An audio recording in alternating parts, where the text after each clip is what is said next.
Working capital is one of the most important metrics for you to understand if you want to make great investment decisions. And in this video, I'm going to show you exactly what working capital is, how to calculate it, why this metric matters, and if you stay until the end, I'm going to show you a very powerful way to analyze working capital across multiple companies. The first thing to understand when it comes to working capital is what is working capital in the first place? And the answer for this is very simple.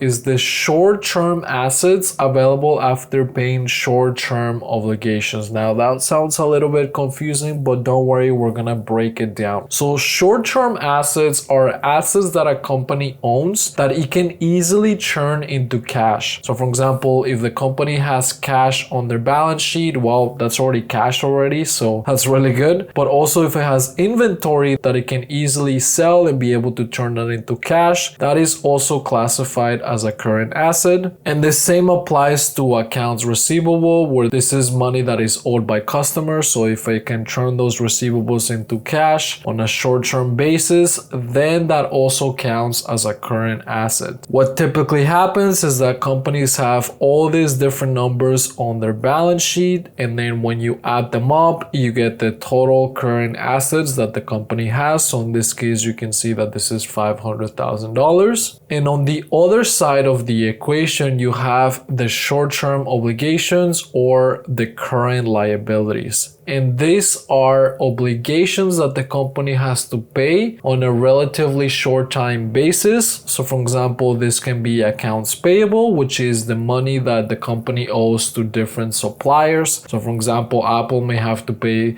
the suppliers of aluminum to be able to produce its products. This also includes short-term debt that the company has. So this is loans that are typically due within a year or less. And then lastly, you also have other items such as accrued expenses. So this is expenses that have been incurred by the company but they have not been paid yet. So for example, if the company got a new order and it paid for a whole bunch of supplies and it got those supplies but it hasn't paid that is recorded right there. Now, putting this all together, the formula for working capital is very simple. All you have to do is the total current assets and then subtract the total current liabilities. So if you have $500,000 in total current assets minus $300,000 in total current liabilities, the total working capital of this particular example company would be $200,000. Now, what I want to do is show you exactly step by step how to calculate it for an actual company. So in this case, we're going to use Apple as an example, and you can calculate this number for an annual or quarterly basis. I'm going to click right here on Get Data, and this is going to provide me with all of the company's financial statements. And here what we're looking for is the balance sheet section of the company. And here you can see listed all of the different types of current assets that the company has. So in this case, we have the cash and equivalents, short-term investments, net receivables, inventory, and other current assets. And all together, you sum those numbers to get the total current assets of this company at this particular time. And what you do is then you look at the other side of the equation, which would be the total current liabilities. And as you can see, those are the same categories that we talked about earlier. And this gives you the total sum of the current liabilities. So if we want to capital the working capital of Apple as of this time right here, 2025-09-27, then all we have to do is subtract the difference. So I'm going to do this right here. I'm going to call this the working capital, and all you need to do is take this minus this, and in here we can see that the total working capital for Apple right now is actually negative, which is not the positive sign, but you can see this is the result right now. And of course, if you drag this like this, then you can get these numbers on a historical basis as well. Now, the key thing to understand is how do you assess this number?